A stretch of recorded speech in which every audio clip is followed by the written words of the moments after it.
Before starting visual surveying, ensure that the Horus has achieved a fixed solution, and the IMU has been initialized, and that the Wi-Fi on your data collector is turned on. Go to Survey, Photographic Survey. Once the visual data is loaded, tap the button to start the survey. Walk around the surveying target, and Horus will automatically take photos every meter.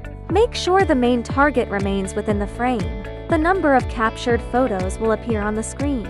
You can stop after taking about 10 photos or more. SingularPad will then automatically jump to the photographic survey task interface, and the visual data will be processed instantly. Select a photo and zoom in. Use the on-screen pointer to indicate your target point, and the corresponding coordinates will be displayed below. Tap Save to store the point in the database. Now you can view all visual survey points in the point library. You can also tap Photo and Sketch to check each point's position in the image.